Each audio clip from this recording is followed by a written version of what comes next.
Ako si Roel gikan sa Kandaay Church. Akong concern kining nasa 1 Corinthians chapter 5, no? Naibaluan na nato unsang istorya, no? Nay usa ka membro sa simbahan nga nakigpuyo-puyo sa usa ka babae nga dili niya asawa. In fact, stepmother daw ni, no? Pagkabalo ni Apostol Pablo sa gibuhat sa usa ka membro sa iglesia, nasuko siya. Ang una niyang gikasab-an ang iglesia. Gani Drio? Bersikulo para makita. Ako ning pagpadlong kining kasuko ni Apostol Pablo mula akong karon basahon. Tibok chapter mo guni. I-summarize lang nako ba? Ako basahon lagi. 1 Corinthians chapter 5 verse 5. Ayan. Itugyan kining tawhana kang Satanas. Nan. Aron ladlago ng iyang lawas ug iyang espiritu maluwas unya sa pag-abalik sa Ginoo. Dili na ko mungutan na kinsay ang kapupuyo kaning kuyaw dani murag magtuda ta nga tinuod nang gikuan dia celebrate sa mga Katoliko. Oh? Ilaglag ang iyang lawas aron ang iyang espiritu maluwas sa pagbalik ni Jesus. Mura man natay kani nga verse magtuda ta nga ang tao na duha ka consciousness, duha ka persona, kalag o kaning espiritu o kaning unod. Oh? Itugdian sa ang iyang lawas, itugdian sa padulay. Aron ang espiritu maluwas. Dari Rumer. Probag na kaning good night contradiction sa tuang kuan. Tama. Nay contradiction sa tuang sistema. Yan. Ang kuan ako ni usa ni pag-reconcile kay iyang lawas, impierno, ang iyahang espiritu tuwa na may noon sa kaluwasan. Oh, correct. Oh, tapos naman kung tubagan niya si Brad Gomer na. Para magkaroon po tayo ng background po dito, ito nga po yung isang kapatid na nakikiapid sa asawa ng kanyang father. Maaring madrasta or stepmother niya. Ano? Ngayon, sabi ni Apostol Pablo, instead na disiplinahin ng church, ay hindi nila ginagawa. Yun ang situation. And then doon sa verse 5, ang sabi dito sa Tagalog, upang ang ganyan ay ibigay kay Satanas sa ikawawasak ng kanyang laman upang ang espiritu ay maligtas sa araw ng Panginoong Hesus. Kung titingnan niyo po yung background nito mga kapatid, ang gusto ni Apostol Pablo rito sa taong ito, ma-disfellowship. Para at least yung sinasabing ibigay kay Satanas, kasi nga pag i-disfellowship siya, lalabas siya sa libutan mga kapatid. At maaaring dun sa pagdisiplina sa kanya ay magsisi siya at magbalik loob sa Diyos. Hindi po ibig sabihin nito mga kapatid na kahit hindi siya magsisi, ligtas pa rin. Okay? Ano po ang katunayan na ang purpose talaga niya ni Apostol Pablo ay para magsisi po siya? At hindi po ibig sabihin niya may dalawang entity yung tao. Hindi po ganon.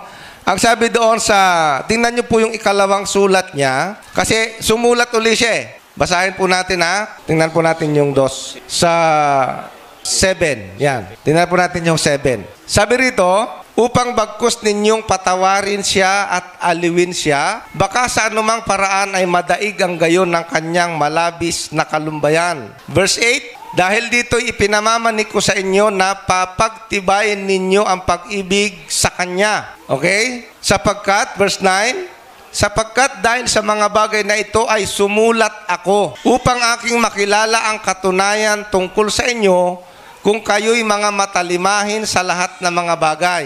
Verse 10. Tingnan po ninyo datapwat ang inyong pinatatawad ng anuman ay pinatatawad ko rin naman. Sapagkat ang aking ipinatawad naman kung ako'y nagpapatawad ng anuman ay dahil sa inyo sa harapan ni Kristo. Verse 11, upang huwag kaming malamangan ni Satanas sapagkat kami ay hindi hangal sa kanyang mga lalang. And then, verse 12, nang ako'y dumating nga sa Troas dahil sa ebanghelyo ni Kristo at nang mabuksan sa akin ang isang pinto sa Panginoon, verse 13, ay hindi ako nagkaroon ng katiwasayan sa aking espiritu sapagkat hindi ko nasumpungan si Tito na kapatid ko, datapwat nakapagpaalam ako sa kanila, ako'y napasa Macedonia. Anong point dito mga kapatid? Kung titingnan niyo po yung unang mga talata po nito, pansinin po ninyo yung sabi niya sa verse 1. Datapwat ito'y ipinasya ko sa aking sarili na hindi na ako muling paririyan sa inyo na may kalumbayan.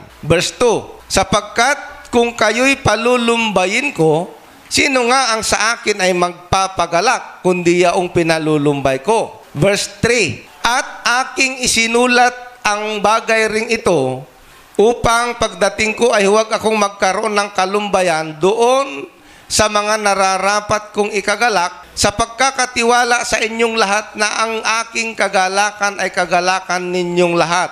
Verse 4, sapagkat sa malaking kapighatian at hapis ng puso ay sinulatan ko kayo na may maraming luha, hindi upang kayo'y palumbayin, kundi upang inyong makilala ang pag-ibig kong napakasagana. Verse 5, datapwat kung ang sino man ay nakapagpalumbay, hindi ako ang pinalumbay niya, kundi sa isang paraan ay kayong lahat, upang huwag kong higpitang totoo. Verse 6, sukat na sa gayon ang kaparusahang ito na ipinarusa ng marami. So, ang purpose ng ginawa ni Apostol Pablo sa pagsulat niya sa 1 Corinthians, yung sabi niya, ibigay kay Satanas ay redemptive. Ibig sabihin, ang purpose, ididisiplina, ititiwalag, pero hindi doon natatapos.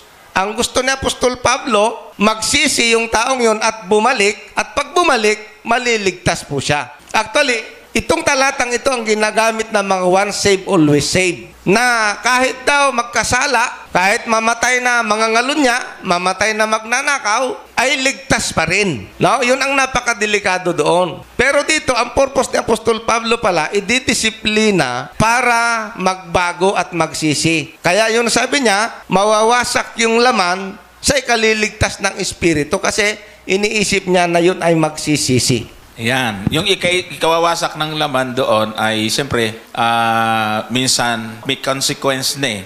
Mayroon ng effect nung kanyang ginawa.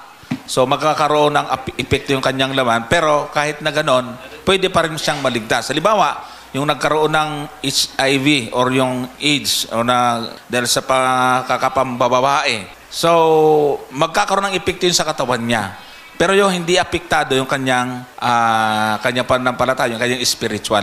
Yun ang ibig po sabihin actually nun. So nagpapatunay nga yun na hindi hiwalay. Kundi, alam naman natin, meron pong masamang epekto kapag hindi tayo nag-iingat sa ating katawan, magdudusa yung ating katawan. So pwedeng magkasakit tayo, pero yung ating pananampalataya, hindi pa rin madidestroy kung magsisisi tayo. Hey. Pangalan? Mayong hapon sa tanan ug happy sabat.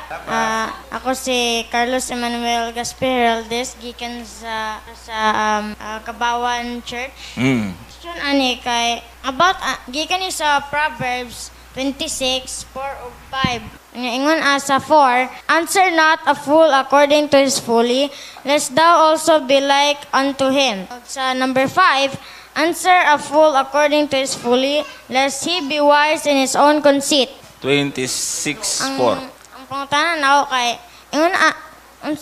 unsang pasubot ani nga, ang giingon man sa 4 kay, answer not a fool according to his folly, unya sa 5, answer a fool according to his folly. Ayan, maganda, mataling haga po ito, no? Maganda yung tanong.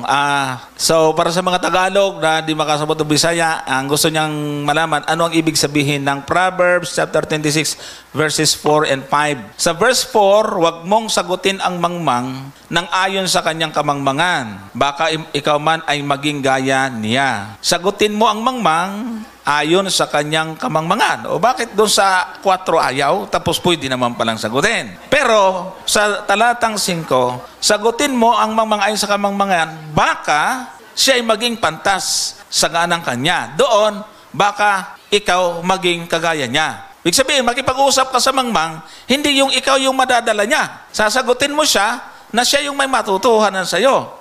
Nakuha mo? Ang isasagot mo sa kanya, hindi yung sagot na ikaw ang matatalo o ikaw yung magmumukhang kagaya niya. Ang gagawin nating sagot, yung madala natin siya sa tamang kaalaman. Ganon lang po siya ka-simple. Ilagay mo sa ang magandang balita, Biblia. Yan muna.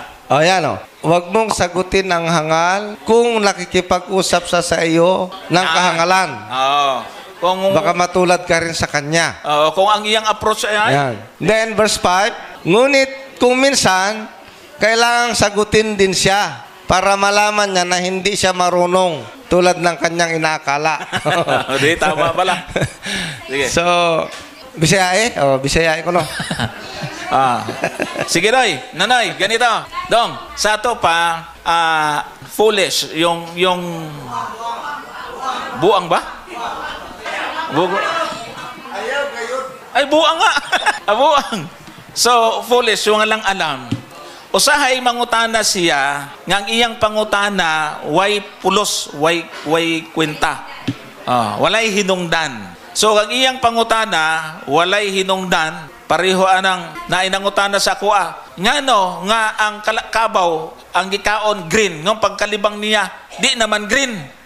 Binuang na, nga pangutana. So, dili nato siya tubagon based sa iyang paagi nga binuang nga pangutana. Tubagon nato siya sa tarong nga paagi sa tinarong nga paagi sa pagtubag. Yan. Halimbawa, yung tanong na, pwede bang mag-night swimming sa umaga? Social night sa buntag.